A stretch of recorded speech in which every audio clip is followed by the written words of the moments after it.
magpasalamat sa ating Panginoon. Tayo na kumanta, sumayaw sa saliw ng tugtugan, kay inang pagmasdan ang nagkakaisa at sama-sama magkakapatid.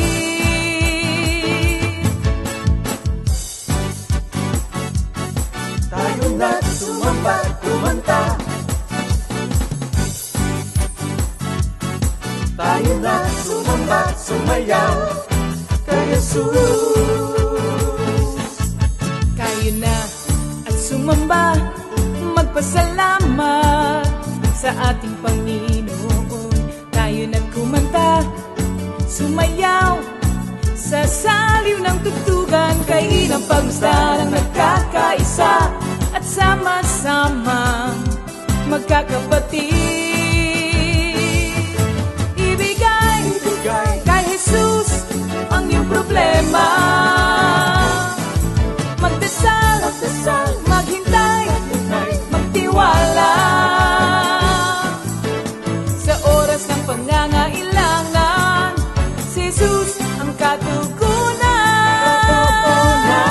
Si Jesus ang ating Panginoon, kailanman di Kanya iiwan. Si Jesus ang ating Panginoon, kasama sa lahat ng oras.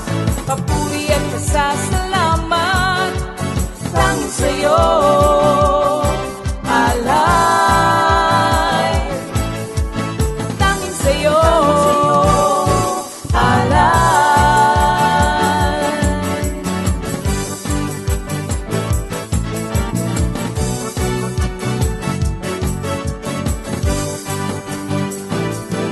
Si Jesus ang ating Panginoon, kailanman di Kanya iiwan. Si Jesus ang ating Panginoon, kasama sa lahat ng oras. Si Jesus ang ating Panginoon, kailanman di Kanya iiwan. Si Jesus ang ating Panginoon, kasama sa lahat ng oras.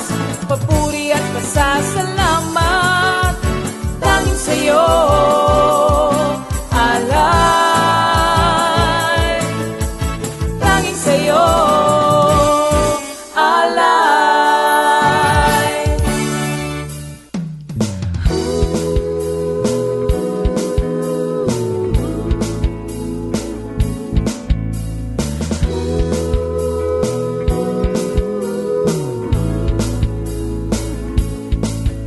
Pinagpalang buhay ang kaloob ng Diyos sa lahat ng tao. May takot sa Kanya. Pinagpalang buhay ang kaloob ng Diyos sa lahat ng tao. Nagtitiwala. Praise the Lord. A blessed evening to everyone. Welcome once again to our midweek Bible study. Yan. Nako, napakabait talaga. Totoo naman, sasabihin yung brother, ngayon mo nang nalaman, matagal na. It's good to be reminded that our God is good. Our God is faithful. Yan. At kaya anong gagawin natin? Patuloy lang tayo magpasalamat sa mga ganitong pagkakataon. Kagaya ninyo, na nakarinig, naalala na meron palang Bible study, it is the Lord who reminds. Kaya doon pala magpasalamat na tayo. Kasi marami tayong nakakalimutan eh. Ngayon, ito, sama-sama tayo. Meaning to say, God reminded us of our date sa Kanya, no ha? Midweek Bible study. Baka before anything else, tayo muna yung manalangin, mga kapatid, para magkaroon tayo ng gabay, patnubay sa ating Panginoong Diyos. Hallelujah, hallelujah, hallelujah. Dakilang Ama, maraming salamat po muli sa gabing ito na muling pinagkaloob mo sa amin. Another chance to hear once again your words, mga salitang nagiging gabay namin araw-araw, mga salitang nagbibigay sa amin ng kalakasan, kapag-asahan, mga salitang, of course, nagtutuwid sa amin kung kami man ay nagkakamali. So Lord, we're so grateful and thankful for being a Father to us na continuously disciplines us to live a life that is always pleasing to you, to live a life that is always in accordance to your will. Thank you, Father God. So right now, Father God, We ask for the guidance of your Holy Spirit to give us a clear understanding of the study for tonight, Father God. Sapagkat inaamin namin, wala po kaming magagawa kung wala po kayo. Kaya again, Lord, gabayan niyo po kami at patnubayan, bigyan ng unawa sa pag-aaral sa gabing ito. At dalangin din po namin na pagpalain niyo po ang kapatid naming gagamitin, mga kapatid naming gagamitin niyo for tonight's service. Lord, from the music ministry, sa maglilid ng awit, at higit sa lahat, sa kapatid naming gagamitin mo sa pagpapahayag ng iyong mabuting balita. Thank you, Father God. May your name be glorified tonight, Father God. And we bring you back the highest praise, glory, and honor. In Jesus' mighty name we pray. Amen. Thank you, Lord. Okay. Bago tayo magtuloy-tuloy, may mga announcement po tayo.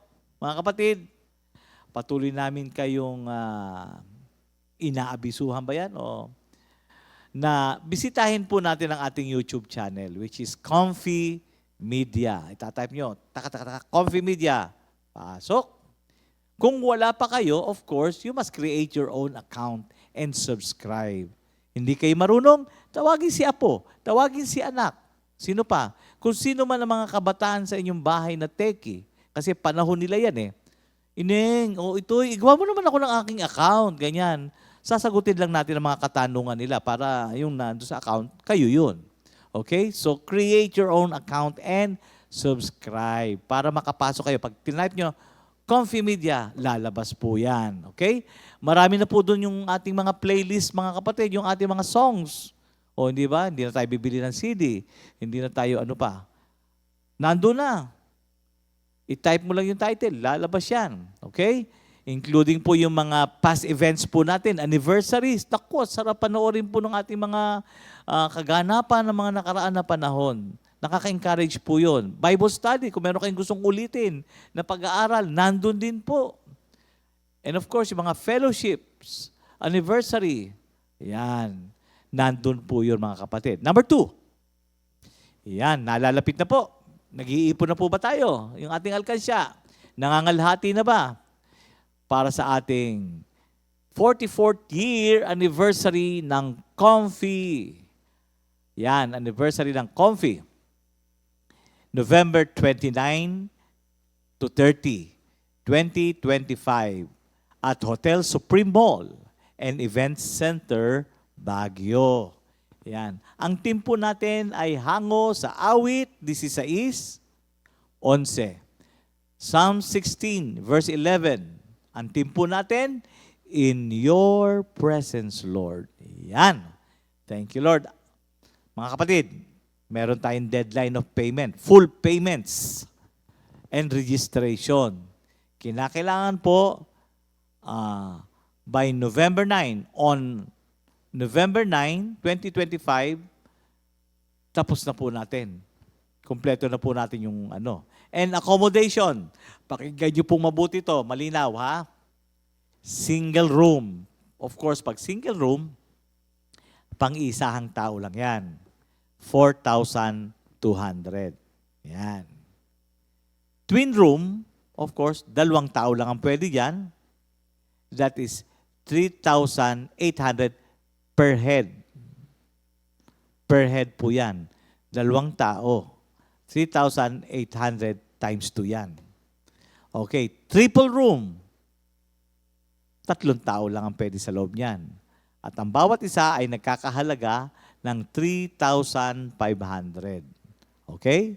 So, 3,500 times 3 po yun. And quadruple room, 4 na tao ang pwede dyan. At ang bawat isa ay magbabayad ng 2,900. 2,900 per head.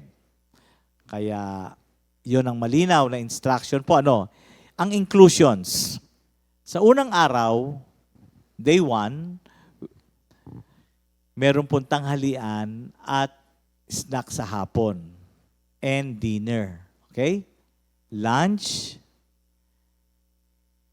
merienda, which is PM snack, afternoon snack, and then meron dinner. 3 yan. Lunch, snack, and dinner.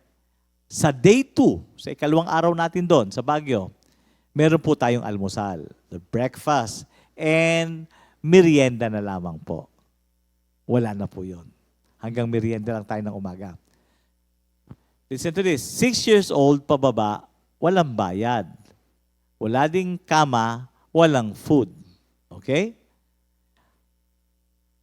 Things to bring. Ang ating pong attire is cocktail dress at suit sa mga kalalakihan. And of course, dahil ito ay dual purpose, anniversary and advanced Christmas celebration, tayo po ay magdadala ng pang-exchange gift. Sabi ng iba, doon na bibili para medyo memorable o may souvenir, Baguio. Okay? So, yun po ang ating mga details po. Ayan. Another announcement po, doon sa mga gustong mag-check-in ng Friday. Kasi Sabado-Linggo tayo yung ating schedule. Ngayon, doon sa gusto magpunta ng Friday pa lang na ando na, of course, magkakaroon kayo ng personal nyo ng booking for that particular day. Kanya-kanya po tayong pabook. Pagka kanya-kanyang pabook, kanya-kanyang bayad po yan. Pero may discount po as long you are a Comfy member. To avail of the discounts, yan. Yung bedroom rates po ay may discount as long na ikaw ay Comfy. Kaya sasabihin nyo, pagka kayo nagbubook, Comfy po ako, then you can avail of the discount. Pagka walang almusal, ang discount yung ma-experience ay 20%. Meaning to say, tulog lang kayo doon, stay lang kayo doon, kain, doon kayo sa labas. 20% naman ang discount nyo. Pero kapag gusto nyong may almusal from the hotel, bawas po ng 10% na lang ang discount nyo. Dapat kay 20, 10% na lang kung gusto nyo mag-avail ng breakfast. Yun po ha. Ayan. Then here's the following rates. Hotel Supreme Mall and Event Center. Ito yung mga room type dun sa mga gustong mag-advance booking ng Friday. For those who want to book ng Friday. Deluxe, double deluxe, of course, double, two person, 4,005 pesos. 4,005 pesos. Para sa dalawa na po yun. Tama, Jam? Pag binayaran mo, 2 tao na yung kasali doon sa 4,005 pesos. Double deluxe po yan. Doon sa junior suite, 2 tao, 4,505 pesos. Yan. Family deluxe, pang-4 na tao, ang bayad po ay 5,005 pesos. And family deluxe, pang-8 tao. Ang bayad po ng room para sa 8 tao ay 7,505 pesos. Okay.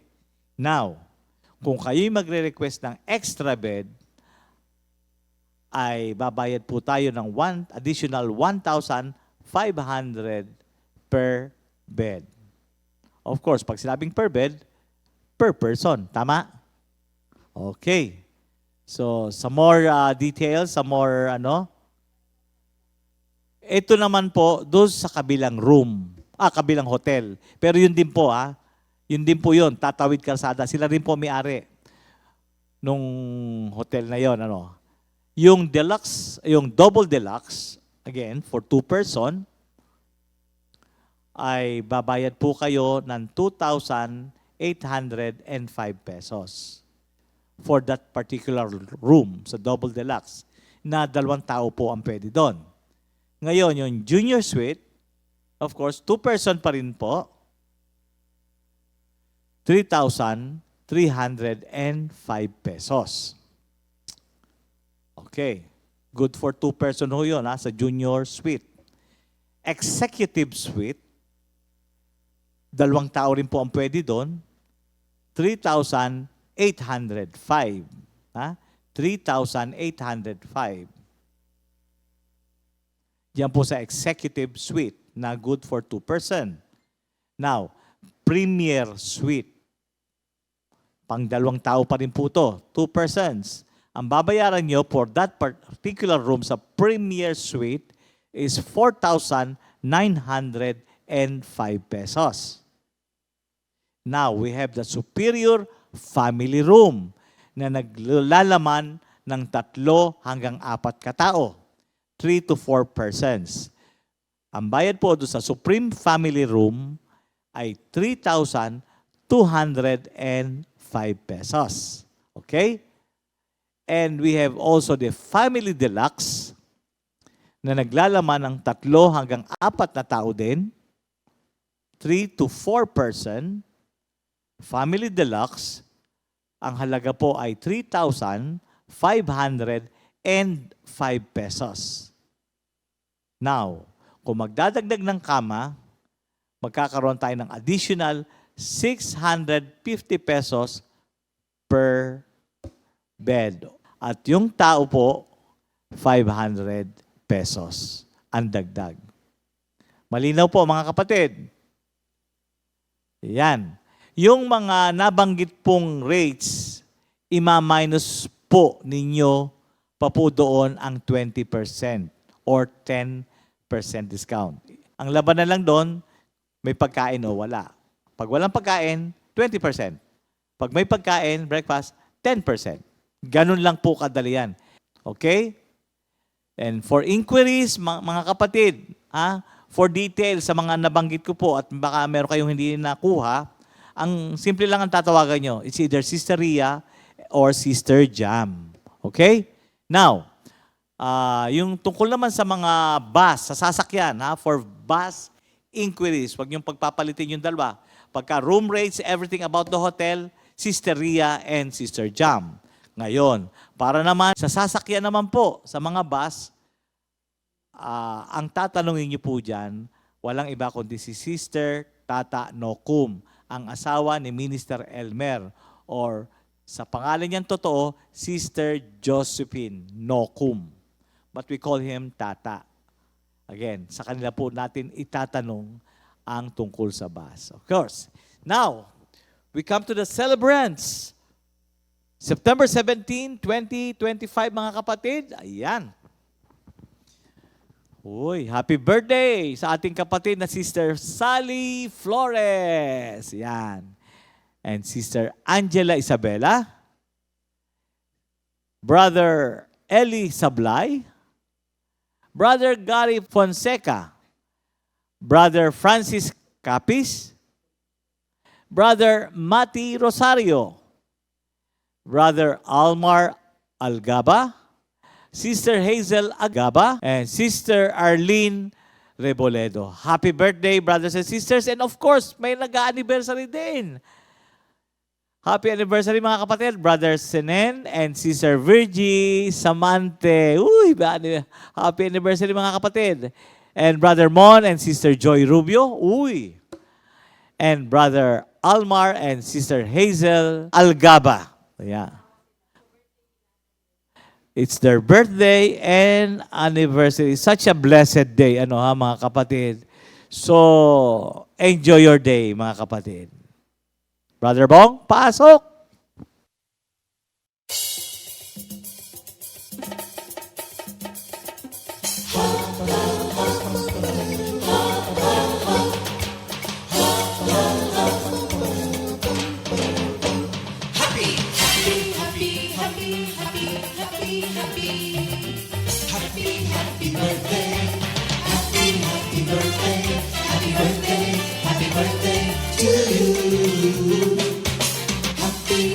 Anniversary, happy anniversary, happy anniversary. Happy anniversary. May the good Lord bless you, may the Lord's light shine upon you. Happy anniversary to you. Happy birthday to you.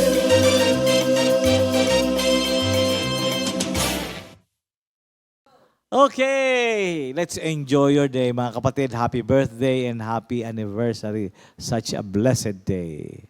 Now, prepare na po natin ating mga sarili at sabay-sabay po tayong kumanta, tumalon, sumayaw for the glory of the Lord. So tonight, let's welcome our praise and worship team. Thank you, Lord. Hallelujah, hallelujah. Salamat sa Panginoon sa pagbibigay naman sa atin ng pagkakataon upang tayo ay makapagpuri at sumamba sa ating Panginoon. Hallelujah. Hello po mga kapatid, welcome po sa ating live stream at ihanda na po natin ang ating sarili upang umawit at magpuri sa Panginoon. Amen. Hallelujah. I will praise the Lord all my life. I will sing praise to the Lord for as long as I live. Hallelujah. Palakpakan po natin ang Panginoon. Praise God. Hallelujah. Thank you. Hallelujah, Glory hallelujah. to you, O Lord. Okay, mga kapatid, kung kayo po ngayon ay nakaupo pa, sumabay na po kayo, tumayo kayo, at sumabay kayo ng pag-awit sa ating Panginoon. Hallelujah.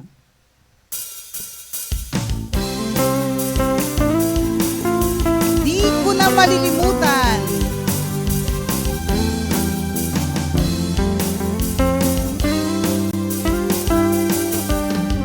Di ko na malilimutan pag-ibig mo sa aking pinadama. Buhay ko iyong binago, wala na akong mahilig pa. Buhay ko'y alay sa'yo, Jesus, gamitin mo. Ikaw lang ang paglilingkuran sa buong buhay ko. Kaya't Kristo, ako'y gamitin mo. Si Yahweh papurihan. Si Yahweh ay papurihan, buong pusong paglilingkuran. Buhay ko'y iyong inayos, sa kasalanay tinubos. Buhay ko'y alay sa'yo, Jesus, gamitin mo. Ikaw lang ang paglilingkuran sa buong buhay ko. Kaya't Kristo, ako'y gamitin mo. Saan pa? Di ko na malilimutan. Di ko na malilimutan pag-ibig mo sa aking pinadama. Buhay ko iyong binago, wala na akong mahilig pa. Buhay ko'y alay sa'yo, Jesus, gamitin mo. Ikaw lang ang paglilingkuran sa buong buhay ko. Kaya't Kristo, ako'y gamitin mo. Si Yahweh papurihan. Si Yahweh ay papurihan, buong pusong paglilingkuran. Buhay ko'y iyong inayos, sa kasalanay tinubos. Buhay ko'y alay sa'yo, Jesus, gamitin mo. Ikaw lang ang paglilingkuran sa buong buhay ko. Kaya't Kristo, ako'y gamitin mo. Saan pa pupunta, sa'yo lang liligaya. O Jesus, pupurihin kita, dahil sa'yo makulay ang buhay ko. Saan pa pupunta? Saan pa pupunta, sa'yo lang liligaya. O Jesus, pupurihin kita, dahil sa'yo makulay ang buhay ko.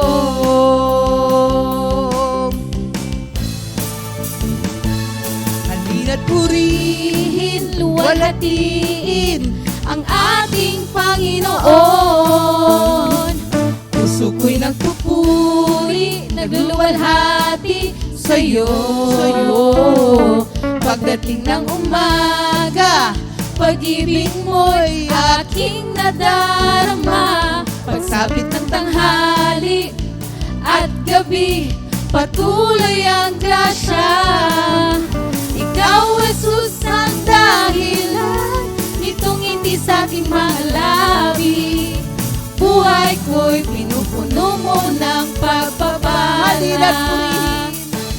Sambahin at purihin, luwalhatiin ang ating Panginoon. Puso ko'y nagpupuri, nagluluwalhati sa'yo. Pagdating ng umaga, pag-ibig mo'y aking nadarama. Pagsapit ng tanghali at gabi, patuloy ang grasya. Ikaw, Jesus, ang dahilan nitong ngiti sa aking mga labi. Buhay ko'y pinupuno mo ng pagpapala. Kahit kailan, di mo ako pinabayaan. Kahit saan, lagi akong sinasamahan. Kaya't buhay ko'y sa'yo lang inilaan. Kaya't buhay ko'y sa'yo lang inilaan. Kaya't buhay ko'y sa'yo lang inilaan. Hallelujah. Thank Praise you, you, Lord Jesus. Jesus. Thank you, Lord. Thank you, Jesus.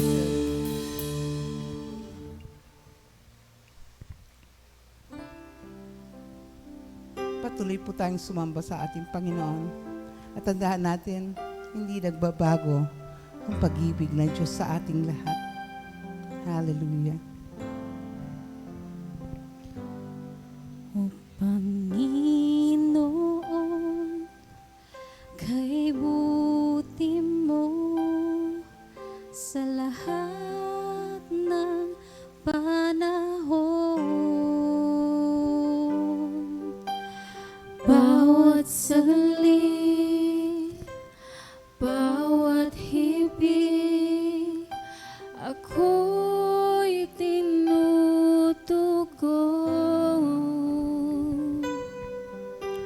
Wala nang iba pang mas mahalaga kundi ang sa'yo'y umasa. Pagkat ang iyong salita ay tunay at wagas. O Panginoon, O Panginoon, kay buti mo sa lahat ng panahon. Bawat saglit, bawat hibig, ako'y tinutugon.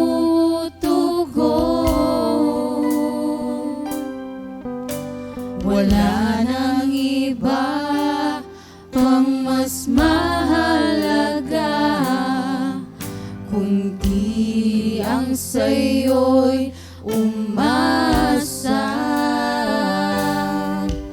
pagkat Ang iyong salita ay tunay at wagas.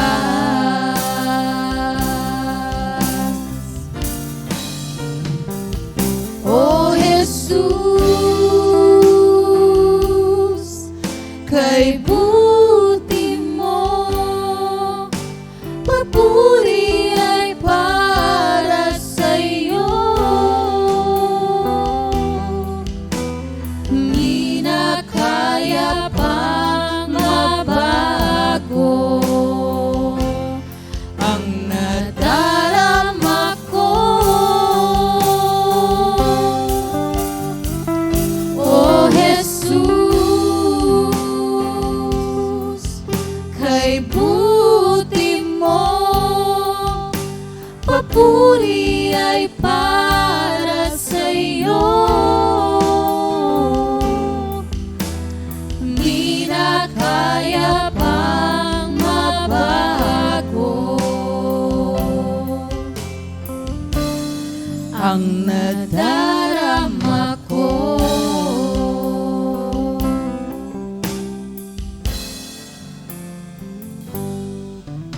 pupurihin kita ng buong puso ko, ng buong lakas at kaluluwa ko. Itataas ang banal na ngalan mo, ngayon at magpakailan pa man. Ihahayag ko kabutihan mo, Jesus.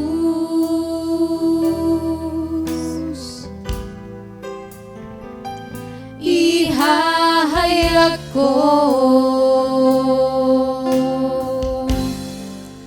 ang pag-ibig mo, Jesus. Kailanman di ka nagkulang, kailanman di ka nagkulang, kailanman di mo pinabayaan. O kay buti mo, Jesus, dakilain ka, pupurihin kita. Kailanman di ka nagkulang, kailanman di ka nagkulang, kailanman di mo pinabayaan. O kay buti mo, Jesus, dakilain ka, pupurihin kita. Minsan pa, sabihin natin sa Panginoon, kailanman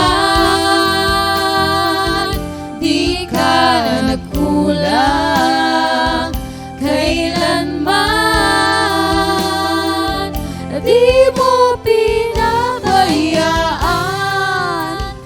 O kay buti mo, Jesus, dakilain ka, pupurihin kita. Aking Panginoon,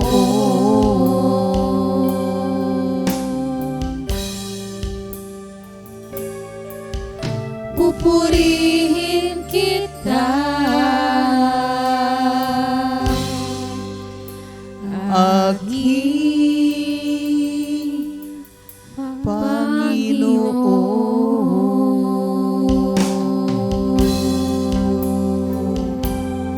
Hallelujah. Thank you, my Jesus.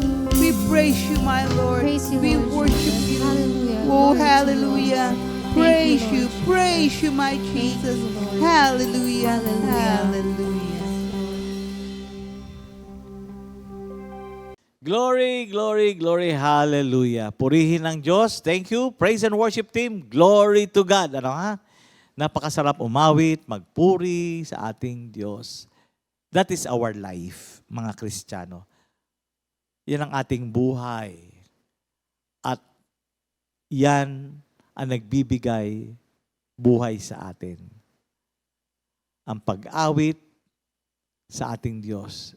This is one way of fulfilling our calling to bring pleasure to the Lord. Yan. That's our very calling. Kasi nilikha niya tayo to bring Him glory. Nilikha tayo para bigyan siya ng kaluguran. Kaya pagka tayo umaawit kay Lord, the Lord is blessed. The Lord is pleased because He created us to please Him. Yan. Kailangan tandaan po natin yan. Kasi kapag ginagawa natin yan at natuwa si Lord, the Word of God says, the joy of the Lord is our strength. Ano ha? Now, ito na. I'm excited and I know that you're excited too. Kasi last week, we end up yung last verse ng Romans, di ba? Romans 16:25 to 27. Yun yung ating tinake up last week. And that's the end. Now, mag-start na po tayo sa Galatians. Alam niyo mga kapatid, napakalaking bagay po ito. Kasi dapat bilang Kristiyano, tayo obligado na basahin ang Bible from the beginning up to the end. Ito, sa ginagawa natin, hindi lang natin basta binabasa ito. Pinag-aaralan pa natin. Hinihimay-may pa natin. So we're not just reading the scriptures, the passages, but this time, we are studying kung ano ba yung kaganapan, ano ba tong scripture na to. Kaya, sobrang blessed tayo mga kapatid. Kasama natin ang mga comfy worker na pinagmumuni-munihan ang salita ng Panginoong Diyos. And ngayon po ay tayo'y nasa Galatians na. Mag-i-start na po tayo. And to start with this series, ayan, on the book of the Galatians, let's welcome ang pinagpipitagan. No, joke. Let's welcome our very brother, my co-minister, my co-patriarch. Sabi mo, ang dami na, ministro na. Ka-brother mo pa at co-patriarch mo pa. No, ha? Okay. Let's welcome our minister, Minister Ernie Akayan. Thank you, Lord. Magandang gabi po sa ating lahat. Muli welcome po sa another series of weekly Bible study. At ngayon pong simula po ngayong Wednesday na ito, ay may bago na po tayong aklat na pag-aaralan. Ito po ay ang aklat ng Galatia. Pero bago tayo magpatuloy, tayo po yung manalangin. Muli, Ama, sa iyo ang papuri, luwalhati, pagsambat, pasasalamat. At muli sa sandaling ito, kayo po ang manguna, ang inyong kaluwalhatian, ang siyang mahayag, kapangyarihan, habag at kagandahang loob. Kayo po ang Diyos na aming pinaglilingkuran at ang aming panalangin ay matanggap namin ng kaganapan ang layunin ng pag-aaral sa gabing ito at patuloy kayong manguna sa pamamagitan ng banal na Espiritu Santo na magturo sa bayan ninyo. Kaming lahat po ay nakikinig sa pangalan ni Jesus at lahat ay magsabi ng Amen. Ayan. So itong ating medyo naiiba po because ang tawag ko nga po dito is walking through the book of Galatians. Sa madaling salita po, dadaanan natin, samahan ninyo ako, na dadaanan natin ang buong aklat ng Galatia. Hindi ho yung para ang tawag dito, the details. Hindi po. Ang gagawin po natin ngayon ay I will give you a good picture of what the letter to the Galatians is all about. So, ang bawat talata po ay babanggitin ko rin, babasahin ko po ito upang tayo magkaroon ng isang malinaw at magandang pasimula na alam natin saan ang nanggaling ang Galatia, ano ang kadahilanan nito, ang mga highlights, ang mga major points upang sa pag-aaral natin later on sa mga susunod na Miyerkules tungkol sa Galatia ay meron na kayong, ang tawag ko po dyan ay bigger picture. Mas kita na po natin ang larawan na ipinaabot sa atin ng tinatawag na sulat ni Pablo sa mga taga-Galatia. So simulan na po natin, no? Ang sulat pong ito, na sinulat po ni San Pablo ay ginawa sometime in AD 55-60 sa Galatia, sa isang distrito ng Asia or Asia Minor. Okay? Ang pinakalayunin nito ay upang depensahan ang doktrina, ang tinatawag nating doctrine of the justification by faith alone, o tawag na sola fide, at mga babala sa pagbabalik muli sa maling aral ng mga Hudyo tungkol sa kaligtasan ng mga bagong Kristiyano doon. So may problema po kaya siya sumulat doon sapagkat may mga tao, mga tawag natin dyan, huwad na mga tagapagturo na nagdadala sa mga bagong mananampalataya patungo saan? Dati na naman sa dating pinanggalingan, yung tinatawag na sa batas. No? So tignan po natin itong pag-aaral na to. Isa pa nga po, ang mga scholar ay tinawag itong Magna Charta ng Iglesia, kung saan ang pinakamahalagang bahagi ng sulat ni Pablo ay ito na nga po, ay ang pagtatanggol sa kalayaang tinanggap ng mga mananampalataya laban sa muling pagbabalik turo ng mga Hudyo, kung saan mas binibigyan ng diin ang mga seremonyal na batas upang maligtas. So from justification of faith, meron silang dinadagdag na hindi lang sapat yung naniniwala ka kay Kristo, dapat may mga tinatawag na good works pa rin. No? So yan po yung ating pag-uusapan ngayon. At napakaganda po ng Galatians. No? It's one of the all of the books in the Bible are important. Pero ito po kasi it speaks clearly about the doctrine, no? Especially the doctrine of justification. 4 na bahagi po ang sulat na ito at pwede nating hatiin sa mga sumusunod. Ang pagbati ni Pablo sa mga mananampalataya sa iglesia. Usually naman lagi ho siya may pagbating ganoon. Ang pagsalaysay ni Pablo sa personal niyang karanasan na nagdala sa kanya ng kaligtasan. So yung kanyang personal experience of conversion, narito rin po. Pangatlo po, ang pagtatanggol niya sa doktrina ng pagiging makatwiran sa harapan ng Diyos sa pamamagitan ng pananampalataya. Ito nga po yung nagiging problema, no? Meron pong idinadagdag yung mga tagapagturo na na hindi ang doktrina na justification ng faith ang basihan, okay? Sa pamamagitan ng pananampalataya kay Kristo o tinatawag na doctrine of justification by faith. At ang panghuling bahagi po nito, mga babala, tagubilin at pangaral or tinatawag nating exhortation. Okay. So, dako na po tayo sa pangalawang bahagi, no? Kasi isa ay pagbati lang sa mga mananampalataya sa iglesia. So, didiretso na po tayo sa pagsasalaysay ni Pablo ng kanyang personal na karanasan na nagdala sa kanya ng kaligtasan. Dito na po tayo. Okay.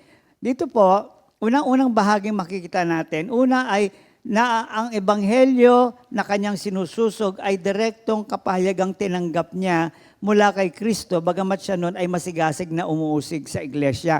Makikita po nito at maganda hong balikan ninyo sa Gawa 9:19. Doon po makikita ninyo kung saan siya ay papunta nga, no? Road to Damascus nga ang tawag doon, kung saan nagpakita ang Panginoong Hesus sa kanya. At doon nga po siya kinausap, yun po yung kanyang calling, no? Kaya mahalaga pong alam natin itong Acts 9:1-19 at kung saan siya ay binigyan ng komisyon na maging isang tagasunod ng ating Panginoon. Tandaan natin, ito yung panahon na papunta siya sa marami pang lugar upang usigin nga ang mga mananampalataya. No? Basahin natin ang Galatians 1, ayan, 10-16. Ito po yung, kaya sabi ko sa inyo, we're going to walk through the book of Galatians. So, samahan nyo ako, parang ating tinatawag na paglalakbay ay makita natin ng malinaw kung saan tayo makapagbibigay pa ng linaw sa ating pananampalataya ang mga talatang ibinanggit na ni Pablo sa atin. Ano? Sabi po dito, bakit ko sinasabi ito? Dahil ba sa nais kong mapuri ng tao? Hindi. Ang papuri lamang ng Diyos ang tangi kong hinahangad. Sinisikap ko bang magbigay lugod sa tao? Hindi. Kung yan ang talagang hangad ko, hindi na sana ako naging alipin ni Kristo. So dito, binibigyan niya ng diin yung kanyang motibo, no? Na siya ay ngayon ay apostol ng ating Panginoong Hesus. So ito nga paano naging apostol si Pablo. Ayan, sabi dito, mga kapatid, nais kong malaman ninyo na ang magandang balitang ipinangangaral ko ay hindi katha ng tao. Hindi ko ito tinanggap mula sa tao at hindi rin itinuro sa akin ng sino mang tao. Yan nga yung binabanggit ko kanina. Si Jesucristo mismo ang naghayag nito sa akin. Hindi kaila sa inyo kung paano ako namuhay noon bilang kaanib ng relihiyon ng mga Hudyo. Walang awa kong inusig ang iglesia ng Diyos at sinikap itong wasakin. Sa relihiyon ng mga Hudyo, nahigitan ko ang maraming kasing edad ko at ako'y lubhang masugid sa kaugalian ng aming mga ninuno. Pariseyo po siya at talaga pong dedicated na Pharisees ito. No? And he's one of the most outstanding, he's a scholar actually, napakatalino ni Pablo. No? So ang sabi dito, ngunit dahil sa kagandahang loob ng Diyos, pinili niya ako bago pa ako ipanganak at tinawag upang maglingkod sa Kanya. Nang minabuti niyang ihayag sa akin ang kanyang anak upang maipangaral ko siya sa mga hintil, hindi ako sumangguni sa sino mang tao. So it's the work of God, ang pagkatawag sa Kanya, ang pagkapili sa Kanya, at ang pagkalahad ng magandang balita sa Kanya ay sinimula ng ating Panginoong Hesus at siya ang patuloy na gumabay, no, at nagbigay kapangyarihan sa misyon na kanyang itinakda para kay Pablo. So yun po yung tinatawag na bahagi na tinanggap niya, hindi sa tao, kundi sa tinatawag na ating Panginoon. Ano? Okay. Pangalawa po, isinalaysay din niya ang pakikipag-ugnayan niya sa mga pinuno ng simbahan sa Jerusalem at ang sarili niyang pagsisikap na maibahagi ang ebanghelyo sa iba't ibang lugar nito. So ito pong pangalawang bahagi naman ay sinalaysay niya kung paano siya ngayon ay nagkaroon ng ugnayan kila Pedro, kila James, no? Yung mga leaders ng church na nasa Jerusalem. Simulan po natin ito sa Galatians 1 pa rin po tayo, no? 17 to 23. Hindi rin ako nagpunta sa Jerusalem upang makipagkita sa mga apostol na nauna sa akin. Sa halip nagpunta ako sa Arabia at pagkatapos ay bumalik ako sa Damasco. Pagkaraan ng 3 taon, pumunta ako sa Jerusalem upang makipag-usap kay Pedro at 15 araw kami nagkasama. So yun po yun. No? Nagpunta muna siya ng Arabia at pagkatapos ay bumalik siya sa Damasco. And after 3 years at saka pa lang po siya pumunta sa Jerusalem. Okay. Sabi dito, wala akong nakitang iba pang apostol maliban kay Santiago na kapatid ng Panginoon. Totoong lahat ang isinusulat ko sa inyo, alam ng Diyos na hindi ako nagsisinungaling. Pagkatapos pumunta ako sa ilang lugar sa Syria at sa Cilicia, hindi pa ako kilala noon ng mga mananampalataya kay Kristo na nasa Judea. Nakarating lamang sa kanila ang ganitong balita.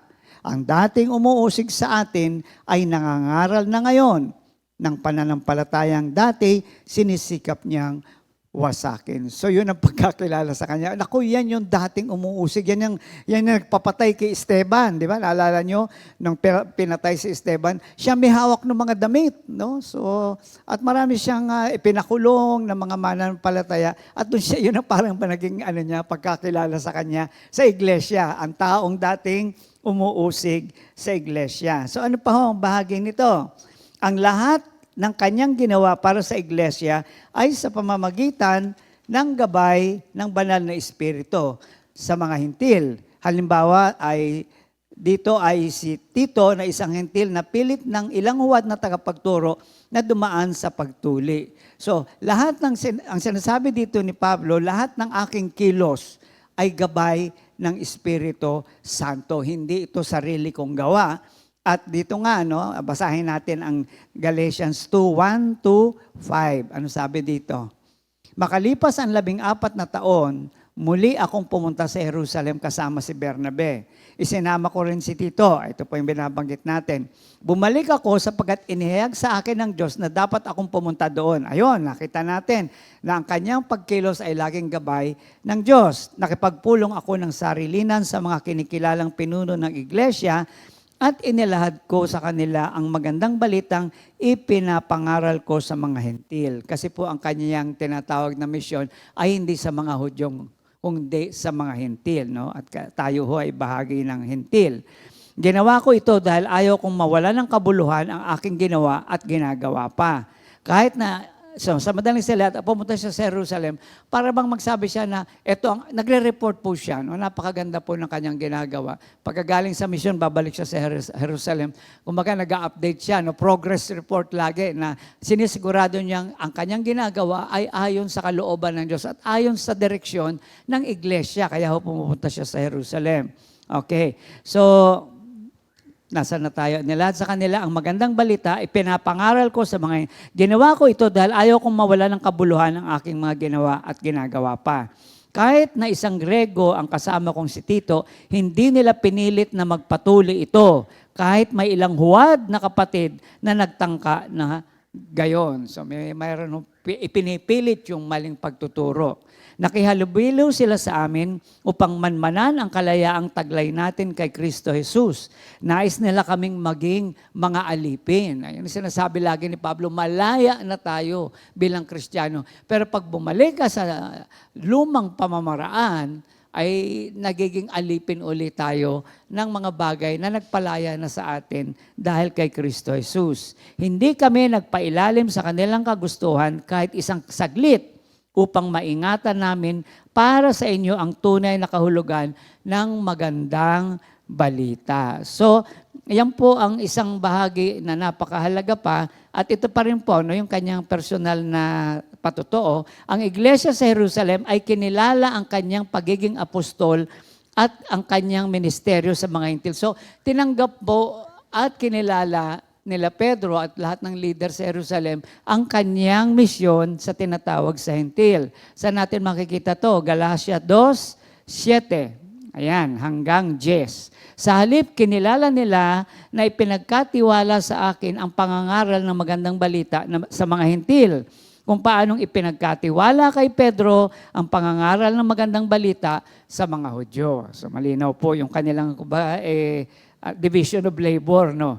Ang Diyos na nagbigay ng kapangyarihan kay Pedro na mangaral sa mga Hudyo, ang siya ring nagbigay sa akin ng kapangyarihang mangaral naman sa mga Hentil. So lagi niyang kinikilala, ang Diyos ang naggawa nito. Siya ang nagbigay sa akin ng tungkulin na ito. Nakita ni na Santiago, Pedro at Juan na mga kinikilalang haligi ng iglesia ang kagandahang loob na ibinigay sa akin. Kaya't kami ni Bernabe ang buong pusong nilang tinanggap bilang mga kamanggagawa. Pinagkasunduan namin na kami sa mga Hentil mga ngaral at sila namay sa mga Hudyo. Ang hiling lang naman nila ay huwag namin kakaligtaan ang mga dukha na siya namang masikap kong ginagawa. So napakahalaga po, makita natin dito yung progress ba mula sa kanyang conversion, ano yung mga sumunod na pangyayari, paano siya napunta na ang Hentil, ang kanyang naging bahaging sa kanyang misyon, pagkatapos paano nakipag-ugnayan siya sa iglesia at paano iginawad sa kanya ang tinatawag na permission, no, na siya ang maghawak nga ng mga Hentil. Isa pa rin yung bahagi ng pagsalaysay niya sa kanyang karanasan ay ang pagtutuwid niya. Naku, ito po ang medyo controversial at napakaganda po ito pag napag-aralan pa ng mas in details. Ano? Ang pagtutuwid niya ng hayagan kay Pedro, Bernabe at sa ilang Kristiyanong Hudyo nang makita niyang hindi ayon sa pananampalataya, kundi ayon sa pagsunod sa ritual ng Hudyo ang kanilang asal sa harapan ng ibang mananampalataya. Ay, tignan ho natin to. Galatians 2:11. Ayan, tignan po natin dito. 11. Anong sabi dito? To 14. Basahin ko po. Subalit, nang dumating si Pedro sa Antigua, harap-harapan ko siyang sinaway, harapan, hayag, sapagkat maling-mali ang kanyang ginagawa. Dahil bago dumating ang ilang sugo ni Santiago, siya'y nakikisalo sa mga Hentil. Subalit, nang dumating na ang mga iyon, lumayo na siya at hindi na nakisalo sa mga Hentil dahil sa takot niya sa pangkat na nagnanais na tuliin din ang mga Hentil. At gumaya naman sa kanya ang ibang mga kapatid doon na mga Hudyo. Pati si Bernabe ay natangay ng kanilang pagkukunwari. So nung nakita nilang si Pedro ay humiwalay sa mga Hentil, ay lahat naman sila ay humiwalay. So maganda ho ang paninindigan ni Pablo dito na kung isang bagay ay hindi ayon sa kalooban ng Diyos, hindi ayon sa salita ng Diyos, tatayo siya. At yun nga po nangyari, nang makita kong ang kanilang ikinikilos ay hindi ayon sa tunay na diwa ng magandang balita, sinabi ko kay Pedro sa harap nilang lahat, sa harap ng lahat doon, kung ikaw na isang Hudyo ay namuhay na parang Hentil at hindi bilang Hudyo, bakit mo ngayon pinipilit ang mga Hentil na mamuhay gaya ng mga Hudyo? So Peter was rebuked, okay?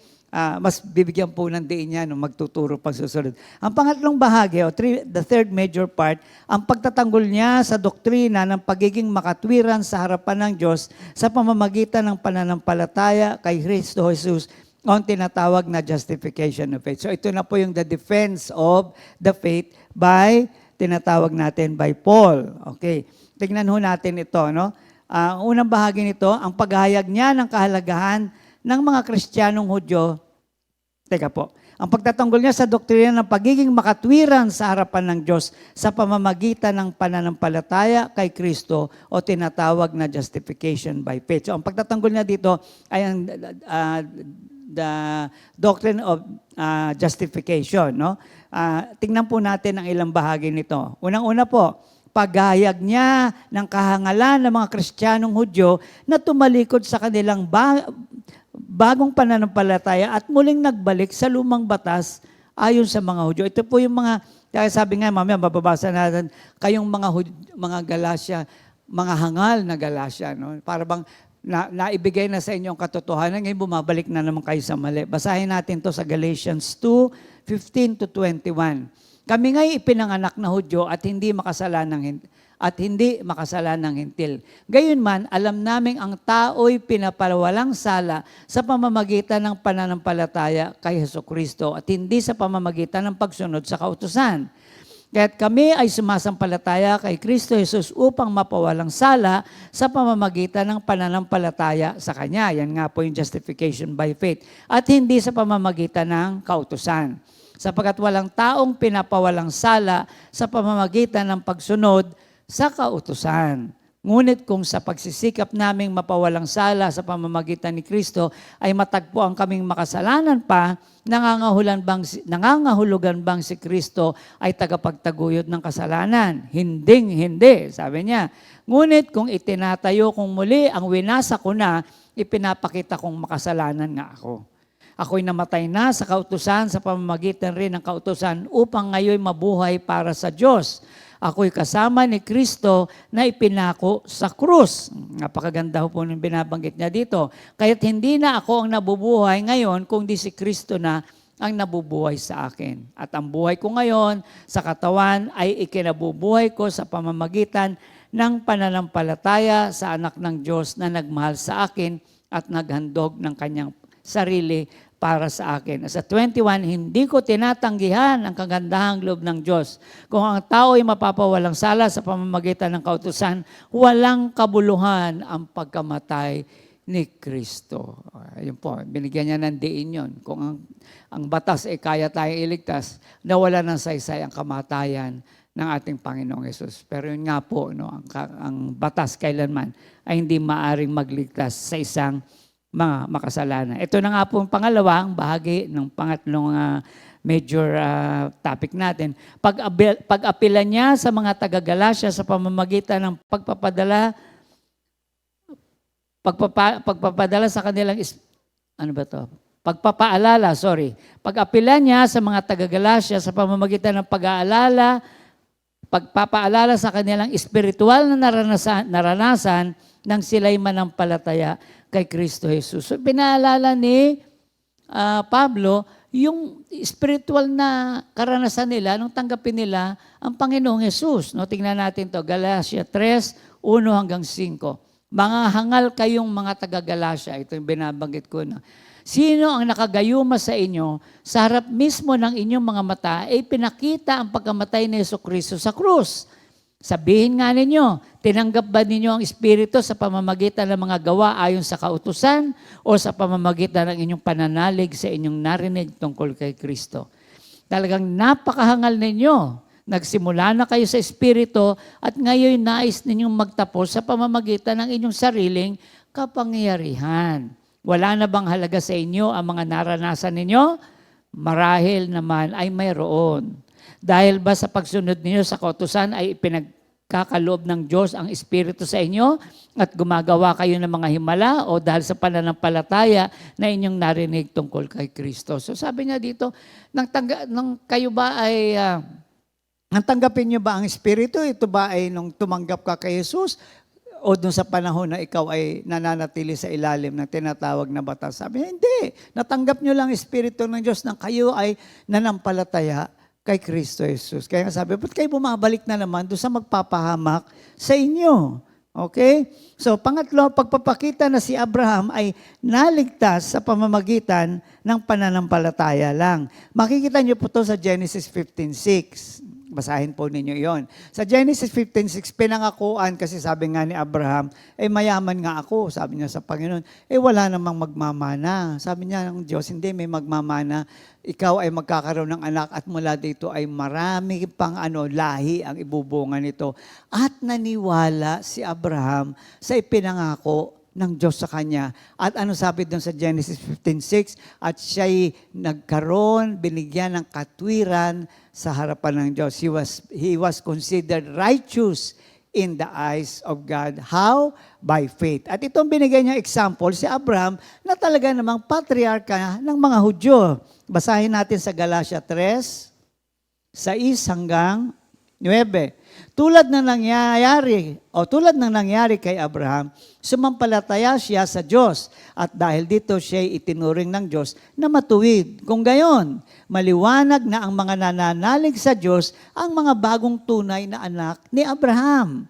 Bago pa ito nangyari, ay ipinahayag na ng kasulatan na pawawalang sala ng Diyos ang mga hintil sa pamamagitan ng pananampalataya. Kaya ginamit niya si Abraham kasi lahat sila ay they call him father, no? Siya ang pinaka-patriarka ng mga Hudyo. Ang magandang balitang ito ay ipinahayag na kay Abraham, sa pamamagitan mo'y pagpapalain ang lahat ng bansa. Kaya naman pagpapalain ang mga sumasampalataya tulad ni Abraham na sumampalataya. So maliwanag po yun. No? At yun ang binigyan niya ng diin sapagkat ang kausap niya nga ay mga taong gustong bumalik sa dating nilang pamumuhay kung saan sila ay nasa ilalim ng batas. Pangapat po, na ang batas ay walang kakayang magligtas at sumpa ang ibubunga nito sa mga hindi sumusunod kung saan tayo ay iniligtas sa pamamagitan ni Kristo Jesus. So yun ang sinasabi dito, nakapahamakan para sa isang tao ang sa batas magtiwala, imbis na sa inialok ng ating Diyos Ama na sa pamamagitan ni Kristo Jesus, naroon lamang ang kaligtasan. Nasaan po yan? Galatia 3:10-14. Hayaan yung basahin ko.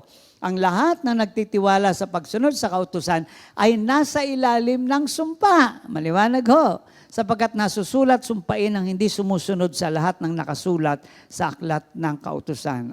Ang utos. Kailangan masunod mo. Wala kang nasunod na isa, wala kang nasunod in the eyes of God. So, mapapahamak ho talaga kung yun ang magiging basehan. Malinaw na walang taong pinapawalang sala sa paningin ng Diyos sa pamamagitan ng kautusan. Sapagkat sinasabi ng kasulatan, ang itinuturing ng Diyos na matuwid sa pamamagitan ng pananampalataya ang siyang mabubuhay. Okay? Ano pang sabi dito? Sapagkat ayan na nga, ang tumutupad sa lahat ng itinakda ng kautusan ay mabubuhay sa pamamagitan ng mga ito. Ulitin ko po sa 12. Ang kautusan ay hindi nakabatay sa pananampalataya.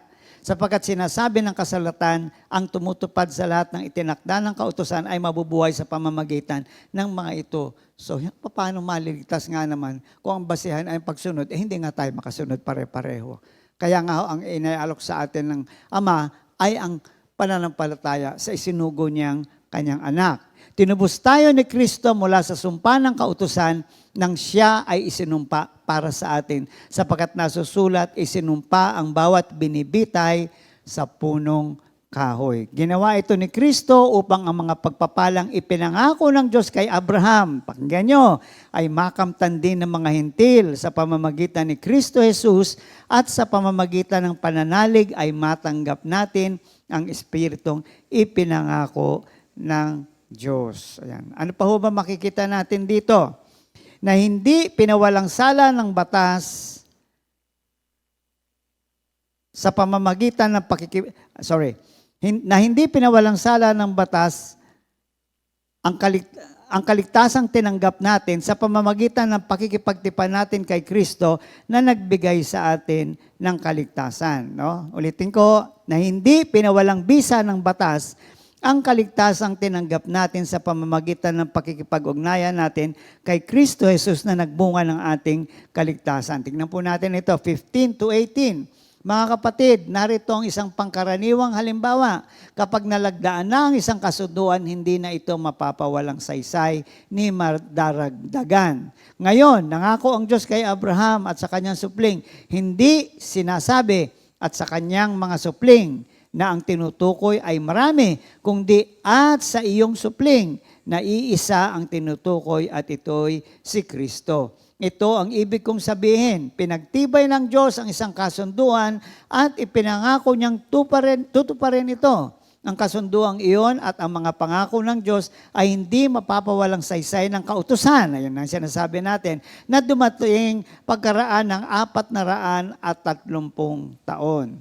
Kung ang pamana ay pinagkaloob dahil sa kautusan, hindi na ito dahil sa pangako. Ngunit ang pamana ay ibinigay ng Diyos kay Abraham bilang katuparan ng kanyang pangako. Ano pa ba makikita natin dito? Na ang layunin ng batas ay maging gabay upang ihanda ang pagdating ng Kristo. So ang batas po ay gabay lamang upang paano tayo mamuhay sa ating pakikipag-ugnayan sa Diyos, kay Kristo Jesus. 19 hanggang 25. Kung ganon, ano ang silbi ng kautusan? Idinagdag ito upang maipakita kung ano ang paglabag at may bisa ito hanggang sa dumating ang anak na pinangakuan. Ibinigay ang kautusan sa pamamagitan ng mga anghel sa tulong ng isang tagapamagitan.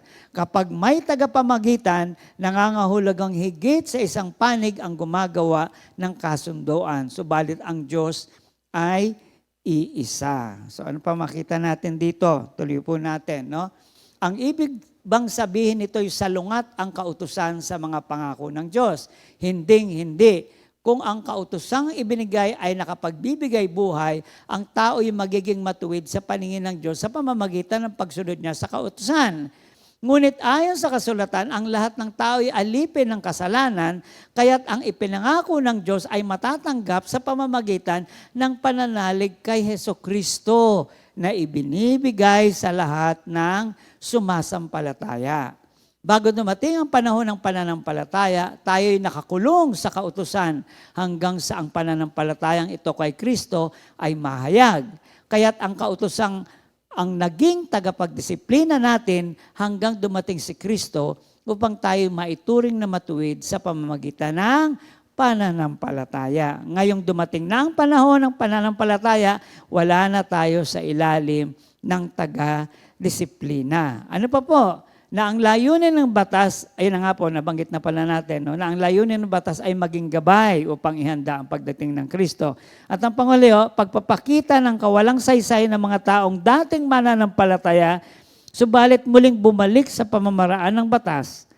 Ang mga bunga nito ay mga sumusunod. Ito ang bunga ng mga taong pagkatapos na makarinig ay bumalik sa lumang tinatawag na pagtitiwala sa batas. Una po, nawala sa kanila ang pagpapala bilang tagapagmana ng mga anak ng Diyos nang bumalik sa mga ritual na pamamaraang batas. Ano pa po? Ang pagpapawalang halaga nila sa pagsusumikap ng mga taong nagdala sa kanila sa totoong pananampalataya.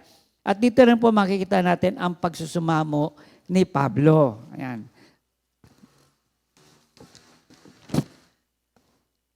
Ang pangatlo po makita nating bahagi, ang panganib na sila'y ituring ng Diyos na mga anak ni Abraham sa laman at hindi sa mga anak ng pangako. So sabi nga natin, ang tunay na mga anak ng Diyos ay nagsimula sa tinatawag na sa anak na ipinangako. No? At yan ay walang iba kundi sa panahon ni Abraham ay sa pamamagitan ang tinatawag na si Isaac. Kaya nga sabi ng ating Panginoon na hindi sa hindi si Ismael ang panggagalingan ng lahi mo, kundi kay Isaac at lahat ng mga susunod dito. At yun nga po, doon tayo kabahagi. Napakahalaga po ito. Sabi nga, ang panganib na sila ituring ng Diyos ng mga anak ni Abraham sa laman at hindi nga sa anak ng pangako.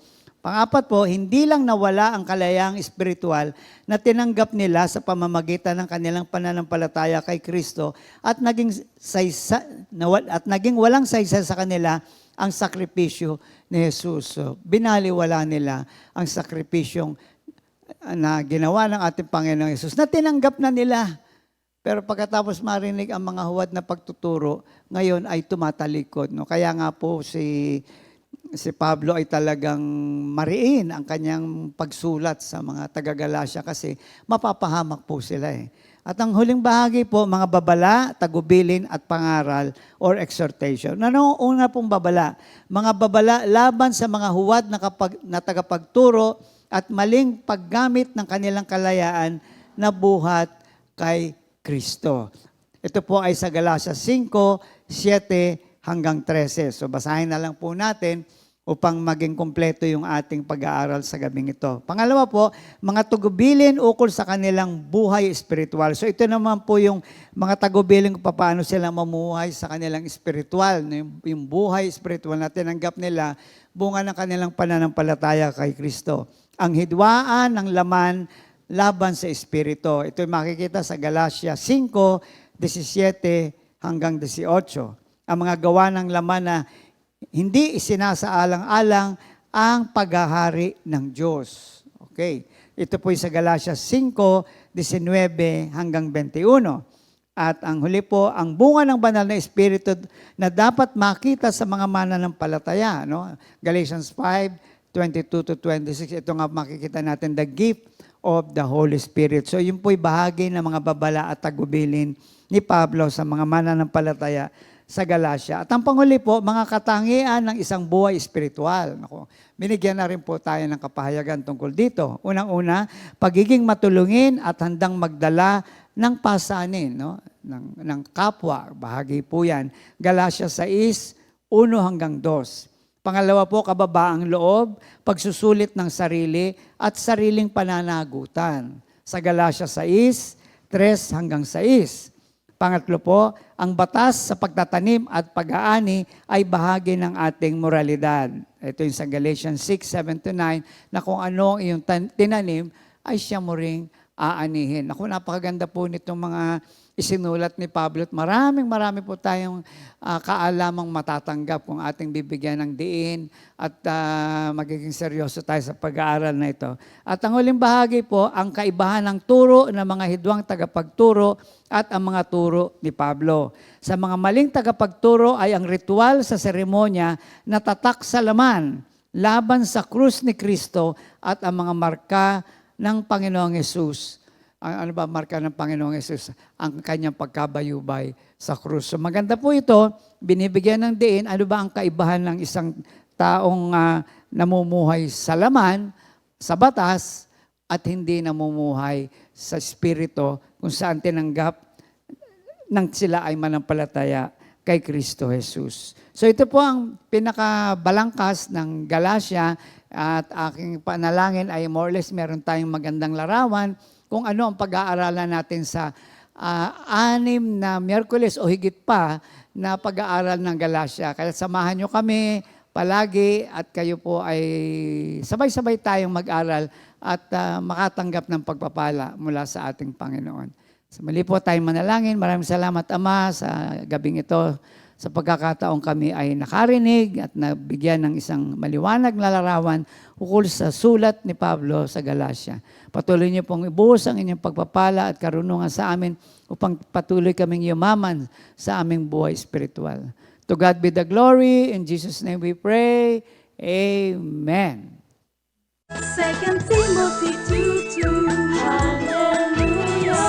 2 Timothy 2:2. Praise the Lord. 2 Timothy 2:2. You and me, let us proclaim the gospel. 2 Timothy 2:2. Hallelujah. 2 Timothy 2:2. Praise the Lord. 2 Timothy 2:2. You and me, let us proclaim the